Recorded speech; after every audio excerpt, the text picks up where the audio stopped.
World Studies time, and kudos to your textbook writers. Someone must have challenged someone and said, hey, can we fit World War II, the actual content of the war, into one section? They were like, yeah, we can do that, sure. So it is a short section, but want to go through it pretty rapidly. You read it yesterday. We're starting on page 335, so if you would get your book, please, and turn there, 335, talking about the course of the war. And it starts out in 1940. Germany invaded Denmark and Norway. And then they attacked Netherlands and Belgium. And here's what the British and the French troops, they rushed into Belgium to try to stop the Germans, but it didn't work. And Germany swept into France and basically pinned, within a month, pinned the entire Allied army up against the English Channel. Now, Hitler could have gone on in with troops, but he wanted to use his airplanes, his air might. You'll see in the book it's Luftwaffe. Luftwaffe. And he wanted to use his German Air Force to bomb them. Well, the problem was, we hear about, in fact, there used to be a clothing company years ago called London Fog. And there's a lot of fog in London, there's a lot of rain in London, low visibility, and so a lot of times the airplanes couldn't take off, and there was a delay. And they couldn't launch air attacks right away, so they were able to ferry the troops across the channel and get them to safety in Britain. Now, the problem was France, and I make fun of France during World War II, because they fell just like a domino. I mean, it was pitiful. And I've always said that France was like, oh, oui, come on in, just don't touch our paintings, have some wine and cheese and relax, you can have it, just don't touch our paintings and our museums. And that almost came out with a Middle Eastern accent instead of French, oui. But France fell quickly, and Germany occupied a good portion of France. They set up a puppet government, as your book talks about. The thing about it, Germany, Hitler tried to do too much. I mean, if I were looking at it from a logical standpoint, if Hitler had taken a few countries and stopped and said, okay, we're quitting. This is what we've got. We're done. Leave us alone. We'll set it. He'd have been fine. He attacks Russia, even though they had had a treaty that said, we won't attack. Hitler said, hey, they've got oil over there. They've got a lot of natural resources, a lot of land. Let's attack them. And it went pretty much like Napoleon, because Russia, they had a scorched earth policy. The Russians, if they thought, because they were communists, they really didn't care. If they thought that the Germans could use it, be it food, be it a building, be whatever, weapons, they would destroy them. So as Germany is marching into Russia, Russia is retreating somewhat, fighting back a little bit, but they're like, hey, there's some whatever over there, cows, chickens, let's kill them. And that way, by the time the Germans get here, they're rotted. They can't eat them. And Germany had planned on, as they march into Russia, living off the land. And Russia counteracted that. But the only problem with that is a lot of Russians died too because there was no food. So that pretty much did not work. It's cold in Russia, by the way. The Germans had trouble with that. And finally, the German army surrendered February 1943 to Russia on that section, that front. Italy, they decided they would go into North Africa, and they thought, hey, this is no biggie because the British troops are all in Britain. Well, they weren't. And Britain had a force in Africa as well, because we talked about imperialism and the fact that Britain had so much stake in Africa. And Britain expelled the Italians from Egypt. They had gone into Egypt. And so Hitler sends a guy by the name of Erwin Rommel. And in 1941, he sends a lot of troops down there. And Rommel advanced in the English. He nearly got the Brits, but the Brits sent a guy by the name of Bernard L. Montgomery. And Montgomery beat the German forces that threatened to control Egypt.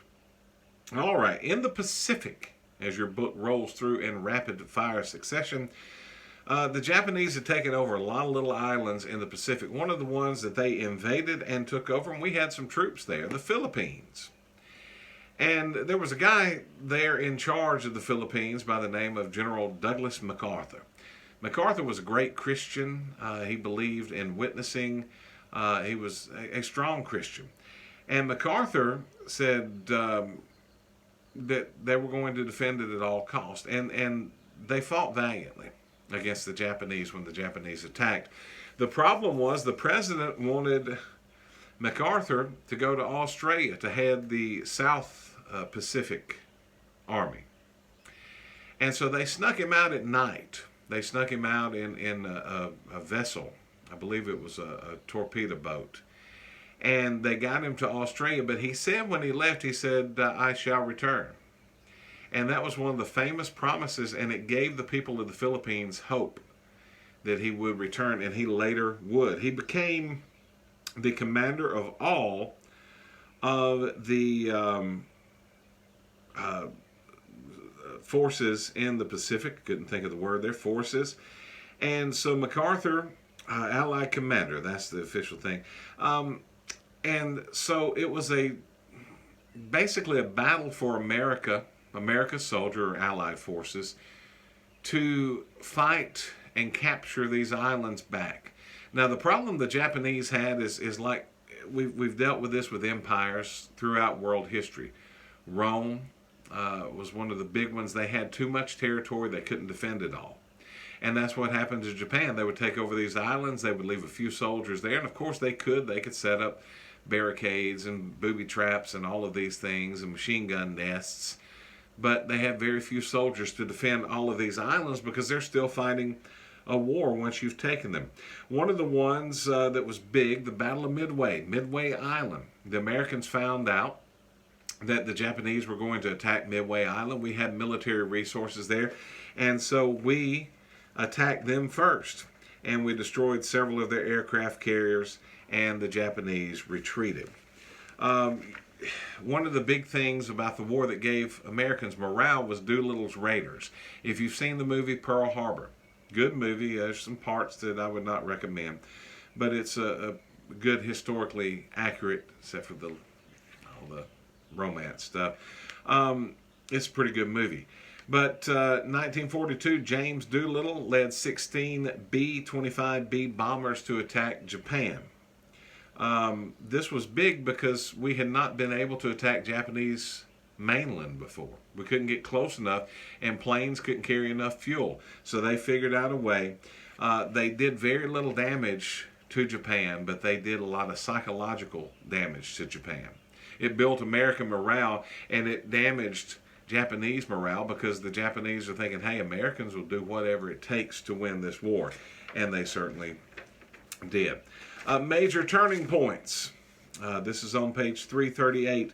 One of the big ones, there's several, but one of the big ones was D-Day. And we attacked a large stretch, about a 50-mile stretch of 5 beaches in France. And we landed on the shores, and it was the scary thing about it is soldiers were told, hey, look at the guy to your left, look at the guy to your right. They may not be around after this. I mean, it was very devastating. You walk up on the beach, they've already set up on the beachhead, the Germans had. They have machine guns up there. They have barricades up there. They have mortar fire. They have all of these things up there, and you are walking through sand up a beach, climbing over barbed wire, and you're climbing over all of this stuff, and they're shooting at you. And you're just trying to run out in the open. Very dangerous maneuver. A lot of men died that day. But within 3 weeks, 1 million American soldiers and 500 tons of supplies and nearly 200,000 vehicles had landed on France. And we were able to take part of France and eventually take France back over. That was one of the big turning points, D-Day, June the 6th, 1944. for. And I mean, just the gumption of Americans and, well, all of the forces to do that, to land on the beach and just storm it like that. Amazing. Another big thing was the Battle of the Bulge. Hitler had ordered a final push to break through the lightly protected section of Allied lines. And the Bulge, the reason it's called the Bulge, it collapsed. Our lines collapsed. And we had to fight back, and we did, and we won that battle. And then finally we surrounded Germany. Russians on one side, other Allied forces on another, and Hitler supposedly committed suicide. But the thing was, Hitler was such a proud person, and the Germans were such liars, they told the people that Hitler had actually been killed on the front lines of battle. But on April the 30th, 1945, he committed suicide in an underground bunker. And just a few days later, May the 8th, 1945, Victory in Europe Day. We have won that front of the war, but you got to remember it's a two-front war. You still got the Japanese that are fighting strong. They don't want to give up. Now, we had the Manhattan Project, and we've talked about that before, where we developed, under President Roosevelt, atomic bombs. Very, very, very top secret. And finally, they got word to Roosevelt. I believe he was actually meeting with Stalin at the time, and they got him word, or actually they got Truman, not Roosevelt. It was Truman was with Stalin, and they got President Truman word that, hey, it works. And I think they used some kind of farm vernacular. Truman was kind of country, and they used some kind of top secret code to get him the word. So anyway, we decide we're going to drop the atomic bomb. We dropped it first on Hiroshima, then we dropped it on Nagasaki. And the thing about it, a lot of people have questioned this. Was this a good thing? You killed citizens. And yeah, we did. I mean, when you drop it on Hiroshima, when you drop it on Nagasaki, citizens are there. Average people that aren't fighting in the war, that don't have a say in it. I mean, their government declared war, there we go. Here's what I want you to remember about this, and I don't believe your book. I looked for it and I didn't see it. One of the things that had happened, and my father was actually stationed there when he was in the Army years ago. There's a gnat in here. Okinawa. When American forces went to take back Okinawa, the Japanese had given their citizens, people on the island, had given them hand grenades. They would give a family a hand grenade and say, here you go. And they told them two things to do with it. If you have a chance, kill the Allied soldiers. And if you don't, use it to commit suicide. And when we went through Okinawa after that battle was over and after America had taken over the island of Okinawa, we found place after place where Japanese had piled on top. Families had gathered together around a hand grenade, pulled the pin, and blown themselves up. There were numerous civilian casualties. So we're thinking, as Americans, yeah, we're going to kill civilians with these bombs. But if the fighting keeps going and the Japanese are so crazy in doing stuff like that, I mean, suicide was no big deal to them. I mean, you have these pilots that would fly into ships. You have people that would blow themselves up. It was kind of like Muslims. They would blow themselves up, radical Muslims, blow themselves up simply to win a war. And we thought, hey, let's go ahead and do it.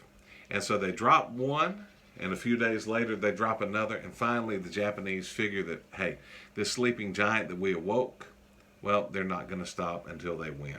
September the 2nd, 1945, Victory in Japan Day. By the way, Tojo had tried to commit suicide and it failed. He had shot himself, but it failed. But anyway, they surrender, and an American gave him blood, by the way, gave him a blood transfusion. Yeah, just little tidbits here and there. Section quiz, page 341. Page 341, section quiz. I want you to do that and get that done. Turn that in. Tomorrow we'll talk about the consequences of the war. Fascinating stuff. The long-term consequences for society, the Holocaust, all of that we'll get into a little bit tomorrow. Page 341. 41. Make sure you do that section quiz. Have a great day. Love y'all. Miss y'all. We'll see you soon.